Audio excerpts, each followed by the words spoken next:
Iran is a land of towering mountains, vast plateaus, and dry regions stretching far beyond the horizon. In many parts of the country, water has never been an easy gift. Rain is scarce, the sun is intense, the soil is cracked, and every harvest depends on whether people can find water, preserve it, and use it at the right time. Yet, in a landscape that seems to contain little more than stone and dust, pomegranate orchards still turn deep red when harvest season arrives. Each fruit is full and heavy, and each ruby-colored seed holds the precious liquid this land has always lacked.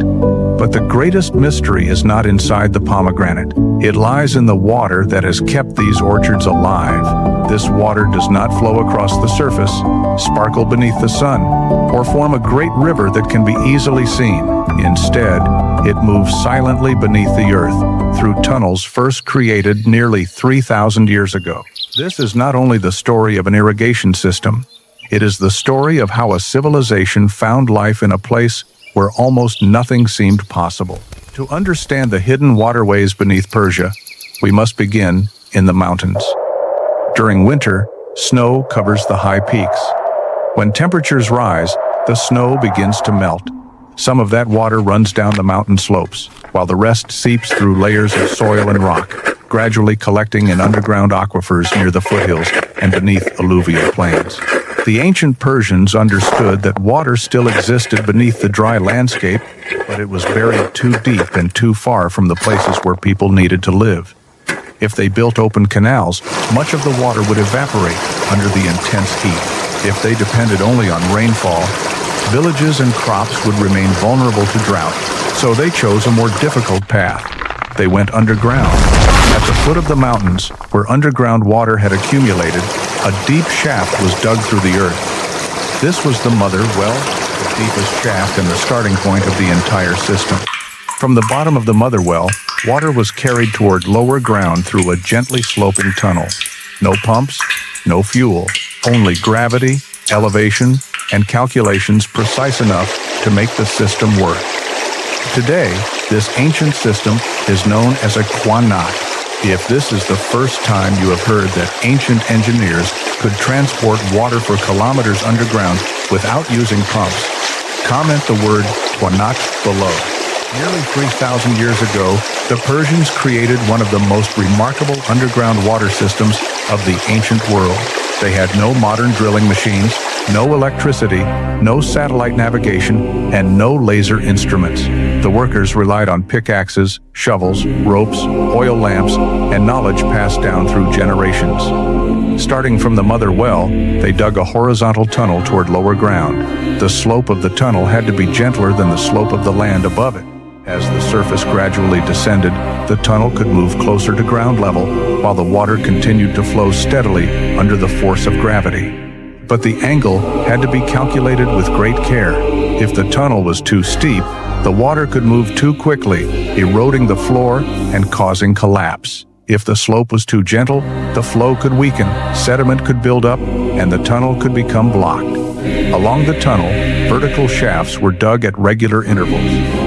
Shafts allowed soil and rock to be lifted to the surface, carried fresh air down to the workers, and later became access points for inspection, cleaning, and repair. Inside the narrow, low, and poorly lit tunnels, every meter came at a cost. A small mistake in direction could cause the tunnel to miss the water-bearing layer. A slight error in slope could destroy months of labor. A weak section of earth could collapse without warning. The workers were not simply digging through stone. They were predicting the movement of water they could not yet see. Imagine spending hours inside a dark tunnel, guided only by an oil lamp and the sound of a pickaxe striking the earth. Would you have the courage to do that work? Share your honest answer in the comments. After months, and sometimes years of labor, a pickaxe finally struck damp earth. A thin trace of water appeared on the tunnel wall, and then a single drop fell into a hand covered in dust. For the workers, this was more than proof that they had chosen the correct direction. It was the moment an entire community could begin to see a future. Water slowly seeped from the surrounding earth. At first, it formed only a tiny stream. Then it collected along the tunnel floor and began moving toward lower ground. It was not gold. It was not a precious stone. But in a dry land, no treasure was more valuable than water. The stream moved through freshly dug tunnels, passed beneath the vertical shafts, crossed the darkness that had hidden it beneath the mountain, and finally emerged into daylight. From that moment, the fields, orchards, and villages ahead were given a new chance to survive. A Qanat begins with a mother well dug into an underground aquifer near the foot of a mountain. From there, a gently sloping tunnel carries water toward the plains. Above the tunnel is a line of vertical shafts. These are not separate water wells. They are construction, ventilation, and maintenance points for the underground channel. Water moves entirely by gravity, flowing from higher elevation to lower ground. Because most of its journey takes place underground, water is protected from direct sunlight and loses far less moisture through evaporation. As the tunnel approaches the surface, the water emerges and enters irrigation channels, reservoirs, or storage basins. From there, it is distributed to fields, orchards, and settlements. The intelligence of the Qanat does not lie in complicated machinery. It lies in the way ancient engineers combined three simple elements: underground water, natural elevation, and gravity. The result was a system that required almost no energy to operate, yet could continue serving communities for generations. Over thousands of years, many Qanat systems were built across Iran. Some supplied a single village. Others carried water to large agricultural regions. Some survived through multiple dynasties, repeatedly repaired, cleared, and returned to service. From above, the vertical shafts appear as long chains across the desert. Beneath them lies a hidden network that cannot be seen with the naked eye. In 2016, the Persian Qanat was recognized as a UNESCO World Heritage Site. 11 representative Qanat systems were selected to reflect Iran's long tradition of engineering and water management. What makes the Qanat extraordinary is not only its age, it also draws water at a relatively gradual rate, reduces evaporation, and operates without depending on large amounts of energy. It reflects a different relationship with nature, not taking as much as possible in the shortest time, but maintaining a flow that can continue to support many generations. If Iran were peaceful and safe to visit, and you had the chance to enter a UNESCO-listed Qanat, would you go? If your answer is yes, comment yes, along with the name of your country. If Qanats were the ancient Persian answer to underground water, modern Iran has continued the same struggle through projects built on a far larger scale. In mountainous regions, dams have been constructed to capture rainfall, melting snow, and natural runoff from the surrounding slopes. Behind these dams lie vast reservoirs, resting among the mountains like enormous stores of water. When winter ends, snow melts into streams that flow down into the reservoirs, where the water is preserved for the dry months ahead. From these lakes, modern gates, pipelines, and canals carry water to cities, industrial areas, farmland, and agricultural valleys below. On one side are ancient tunnels quietly transporting water underground. On the other are massive reservoirs held high between the mountains. Two eras, two methods, but the same purpose: to preserve natural water before it disappears through runoff or evaporation, and to deliver it where people need it most. When water reaches the soil, the landscape begins to change. Dry ground slowly gives way to rows of trees. One of the crops most closely connected to Iran is the pomegranate. Pomegranate trees are well adapted to hot and dry conditions. Their strong root systems allow them to survive in places where many other fruit trees would struggle. But survival alone does not create a high-quality harvest. To produce pomegranates with rich color, juicy seeds, and consistent sweetness, farmers must understand every stage of the tree's development, from budding and flowering to fruit setting, and finally the moment the fruit changes from green to red. Each stage requires a different balance of water, nutrients, and care. A beautiful pomegranate is not simply the result of fertile soil. It is the result of months of observation and hundreds of small decisions made throughout the orchard. In dryland agriculture, more water does not always mean better fruit. If soil moisture changes too quickly, pomegranates may crack. If a tree receives too much water, it may produce excessive leaves and branches, while the fruit quality declines. The key is not the greatest possible amount of water. The key is when and how the water reaches the roots. Today, drip irrigation allows farmers to deliver water directly to the soil around each tree. Moisture sensors reveal whether the ground is still wet enough or beginning to dry. Weather data helps farmers adjust irrigation according to temperature and the stage of fruit development. At certain times, water may be reduced in a carefully controlled way to limit unnecessary vegetative growth and direct more of the tree's energy toward the fruit. This does not mean placing the tree under dangerous drought stress. It means creating a measured level of water stress based on the actual condition of the soil and the plant. The difference between a cracked pomegranate and a high-quality fruit may depend on one irrigation cycle being slightly too early or too late. If you once believed that more water was always better for a plant, did this surprise you? Leave the number 1 in the comments if it did. Mature pomegranate orchards can produce fruit for many years, but to maintain production, growers must continually prepare the next generation of trees. In nurseries, mother trees are selected for their health, yield, fruit quality, and ability to adapt to local conditions. Healthy branches are cut and placed in a controlled growing medium. Once new roots begin to form, the young plants continue developing before being transferred to new land. Some varieties are propagated through grafting in order to preserve desirable characteristics. But producing new trees does not mean orchard expansion can continue without limits. Every new planting area requires a reliable water supply. The soil must be capable of supporting the trees.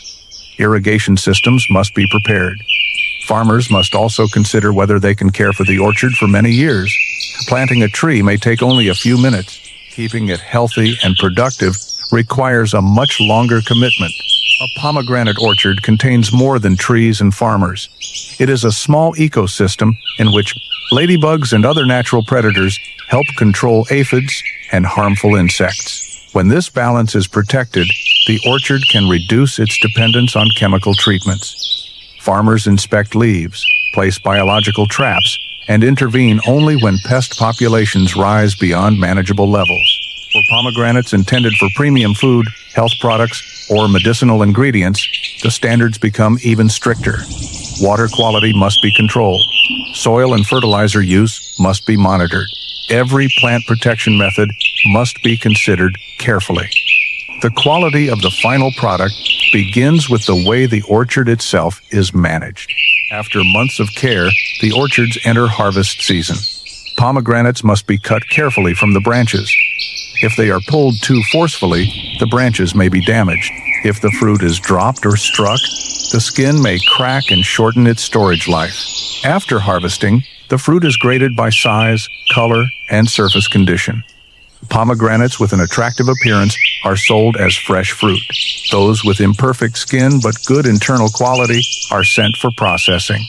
From this point, one pomegranate may follow several different paths. Some are eaten fresh, some become juice.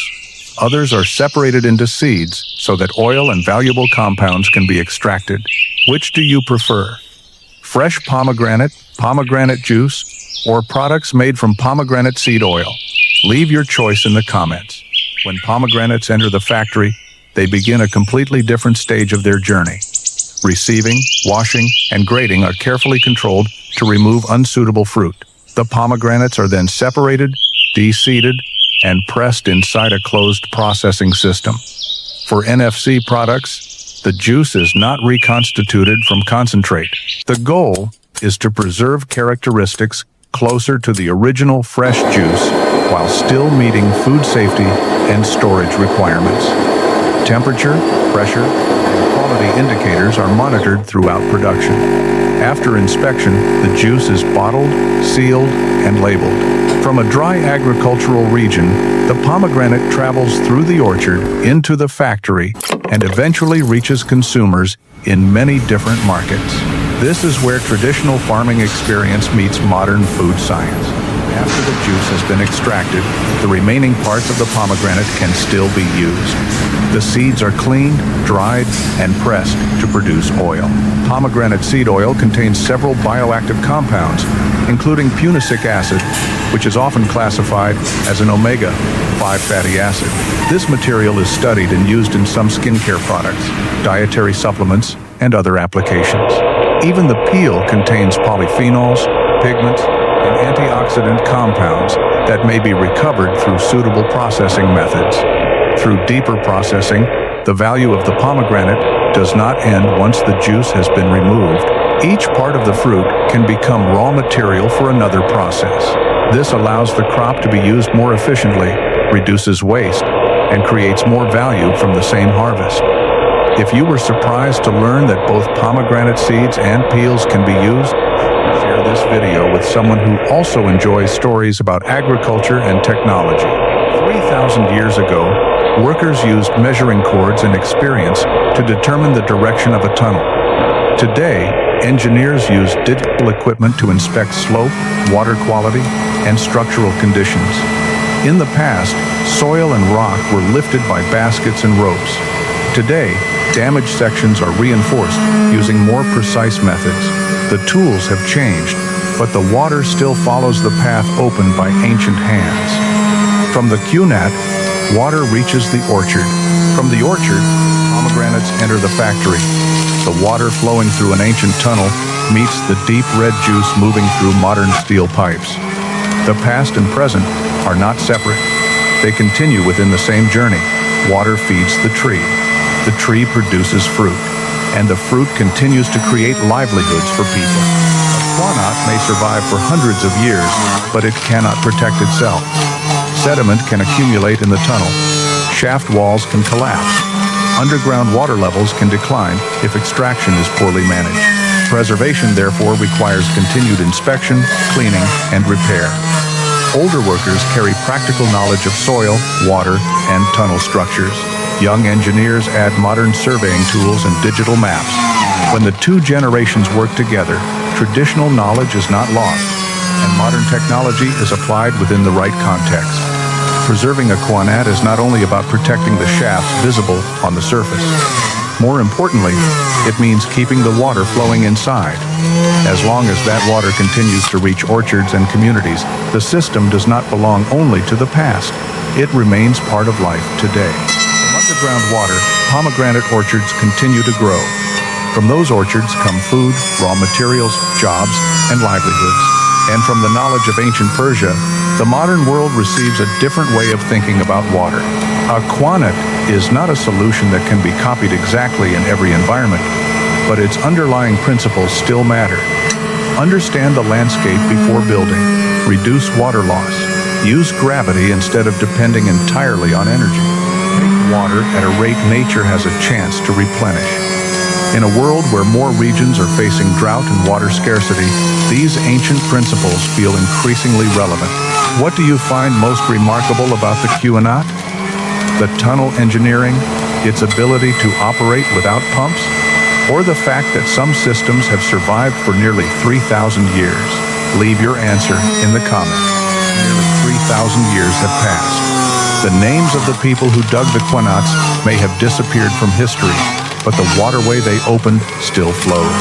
It moves through darkness, beneath the desert, and across generations of drought, feeding orchards and people the original builders would never live to meet.